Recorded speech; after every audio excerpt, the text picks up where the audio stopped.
Bien, bonjour à tous. Alors, je propose qu'on continue là où on s'était arrêté, c'est-à-dire à quoi ça sert les dérivés. D'accord? Alors, je vous avais montré une première application avec la dérivée première où j'étais capable de dire quand est-ce que ma fonction croissait ou pas en fonction du signe de la dérivée première. Et alors en fait, il y a une autre dérivée qui a beaucoup d'applications qu'on appelle la dérivée seconde. Et en fait, la dérivée seconde, tout simplement, qu'est-ce que c'est que la dérivée seconde? C'est la dérivée de la dérivée. D'accord? Donc, premièrement, une notation. Donc, qu'est-ce que c'est que f' de x? Ok, en fait, c'est la même chose que la dérivée de la dérivée. Ah, mais non, c'est pas comme ça que ça se note, espèce d'andouille. Donc, c'est la même chose que la dérivée de la dérivée. Ok, on appelle ça la dérivée seconde. Et alors pourquoi est-ce que je m'intéresse à la dérivée seconde? Eh bien c'est parce qu'au même titre que la dérivée première, ça va permettre de effectuer certaines caractérisations sur le graphe de la fonction. Alors moi ce que j'affirme du coup, c'est que comme précédemment, si je prends un intervalle contenu dans mon domaine, dans le domaine de la fonction, dans le domaine de dérivabilité, donc si je dis que si j'ai un intervalle qui est contenu dans le domaine de la fonction et le domaine de dérivabilité, ce que j'écris pas parce que j'ai pas de notation pour ça et que j'ai la flemme de tout écrire, alors, qu'est-ce que je dis? Oui, si ma fonction, si la dérivée seconde, elle est positive sur l'intervalle, alors moi j'affirme que la fonction originale, elle a sa concavité tournée vers le haut, alors f a sa concavité tournée vers le haut. Ça veut dire quoi? Ça veut dire que globalement ma fonction, ça ressemble à une tasse à cet endroit-là. Quelque chose comme ça. Ok? Et alors, à l'évidence, du coup, similairement à ce qu'on avait fait avec la dérivée première, si ma dérivée seconde elle est négative sur i, alors ma fonction a sa concavité tournée vers le bas. Ok? Et donc dans ce cas-là, ça voudra dire que ma fonction elle va ressembler plus à un pont, comme ça, à cet endroit-là. D'accord?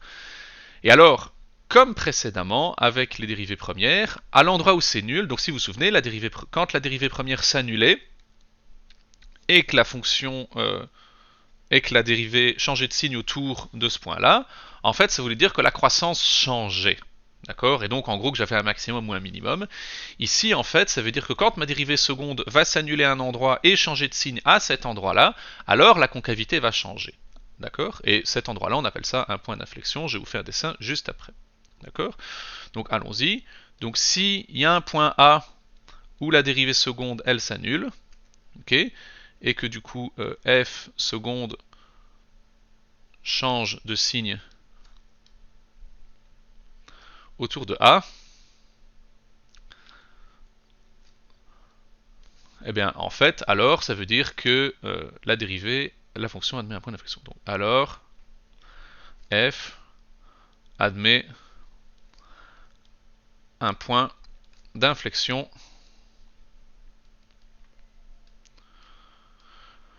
en A. Un point d'inflexion c'est un endroit où la concavité change, d'accord? Donc si je fais un dessin, donc si j'ai une fonction qui est comme ceci par exemple,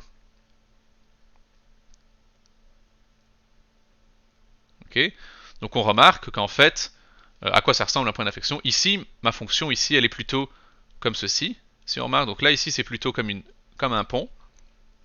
Et là, on remarque que ma fonction, c'est plutôt comme une tasse. Ok? Et donc, en fait, le point d'inflexion, il est, du coup, ici, schématiquement, quelque part par là. Ok? C'est ça, un point d'inflexion. D'accord? Alors, du coup, ce que je vous propose qu'on fasse sur ce coup-là, c'est... comment ça s'appelle? Un exemple. Bah oui, un exemple. D'accord? Donc allons-y. Je vais faire une fonction et je vais réutiliser ce que j'avais fait avec les dérivées premières. D'accord?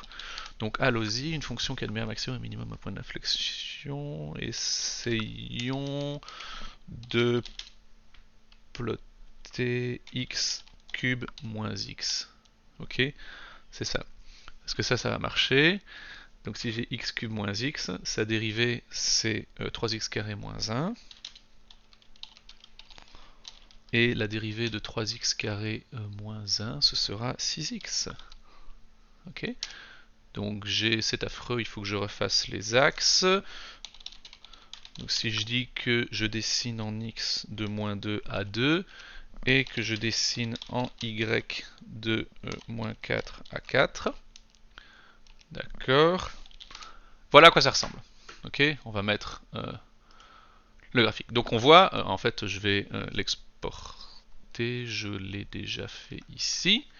D'accord, donc si j'insère mon image, alors hop, insérons du coup celle-ci. D'accord, donc là j'ai ma fonction, je vais la diminuer encore un petit peu. Voilà. Ok, donc ça c'est ma fonction. Alors, je dois passer en mode pen. Si, donc j'ai mon axe des x qui est ici. D'accord. Je suis pas dans la bonne couleur, c'est la loose. Hop, voilà mon axe des x qui est là. D'accord, j'ai mon axe des y qui est ici.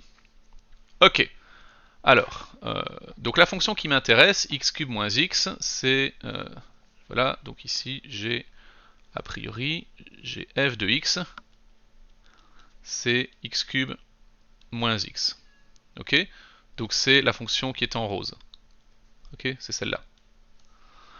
Alors, j'ai ma fonction dérivée. La dérivée de x cube moins x, c'est 3x carré moins 1. Okay, donc la dérivée de f, du coup, c'est 3x carré moins 1. C'est la fonction c'est la parabole qu'on voit en vert sur le dessin. Okay, donc c'est ce truc-là. Et a priori, la dérivée seconde, si je dérive encore une fois 3x carré moins 1, je vais avoir 6x moins 0. Donc ça, c'est juste 6x. Et celle-là, c'est celle qui est dessinée en turquoise. D'accord ? Alors qu'est-ce qu'on remarque? Faisons tout à la fois. D'accord? Donc on voit que si je vais faire ce qu'on appelle un tableau de variation. D'accord? Alors, qu'est-ce qui se passe de bien joli si je fais ça dans la bonne couleur?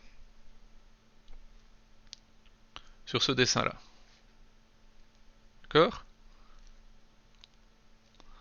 Hop, hop. Alors allons-y. Donc voyons voir qu'est-ce qui se passe pour f de x. Pour f' de x, pour f seconde de x, et ensuite on en déduira ce qui se passe pour f de x. Ok? Donc la dérivée, on remarque que cette dérivée-là, elle s'annule en moins racine de 3 sur 3 et en racine de 3 sur 3. Ok, donc la dérivée qui est ici, donc ici, le point qui est là, ça c'est moins racine de 3 sur 3, ça c'est racine de 3 sur 3. D'accord? Qu'est-ce que je raconte? Je raconte vraiment des conneries. C'est pas là, j'ai calculé avec la dérivée seconde ici.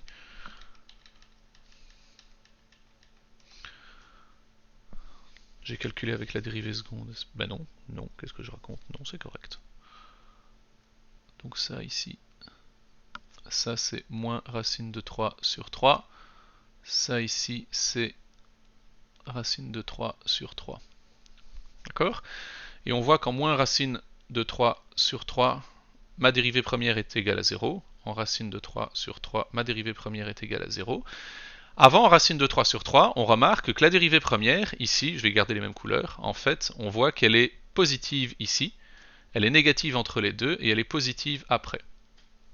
D'accord? Et alors, au niveau de ma dérivée seconde, on voit que, en fait, ma dérivée seconde, elle s'annule en 0. D'accord? Donc, en 0, donc ici je vais compléter, là on est négatif aussi. En 0, ma dérivée seconde est nulle.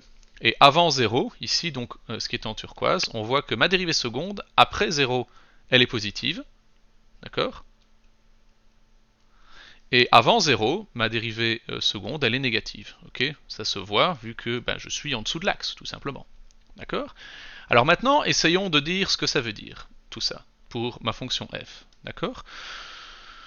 Donc on voit que avant racine de 3 sur 3, ma fonction, elle est croissante et elle a concavité tournée vers le bas. Donc croissante, ça veut dire comme ça, d'accord? Et concavité vers le bas, ça veut dire la forme d'un pont comme ça.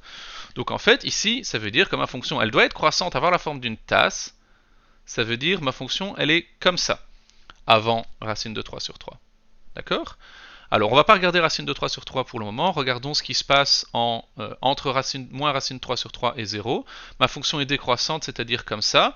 Et elle a une forme toujours de pont, donc quelque chose comme ça. Donc en fait, si je mets les deux ensemble, ça veut dire que après, entre 0 et moins racine de 3 sur 3, ma fonction, elle est comme ça. D'accord? Alors essayons de voir ce qui se passe en moins racine de 3 sur 3 ici. D'accord? On remarque que je suis croissant et puis décroissant, donc ma dérivée première ici on remarque qu'elle change de signe autour de là, avant j'étais positif, après négatif, donc ici à l'évidence je vais trouver un maximum. D'accord? Alors on va laisser 0 de côté pour le moment, qu'est-ce qui se passe entre 0 et racine de 3 sur 3? Je vois que je décroît avec ma concavité tournée vers le haut, donc ma fonction, globalement, elle doit avoir cette forme-là. D'accord?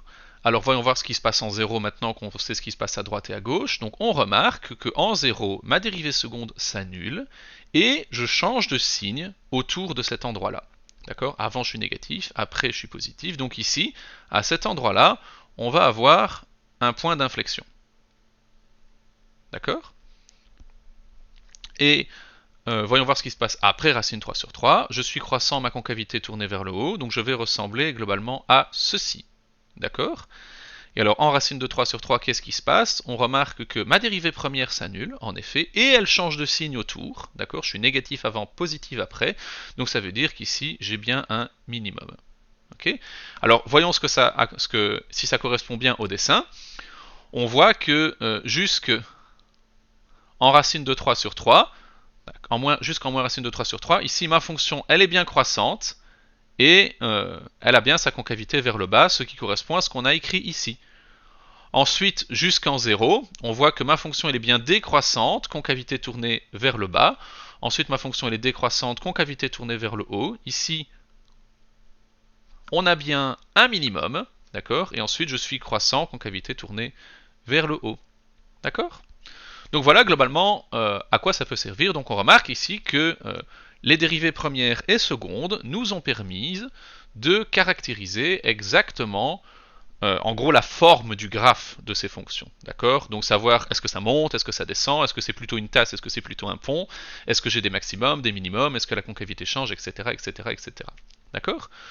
Donc voilà ce que je voulais vous présenter ici, et ce que je vous propose qu'on fasse juste après, c'est un exemple concret de dans quel cadre est-ce qu'on pourrait se servir de ça. Allez, salut!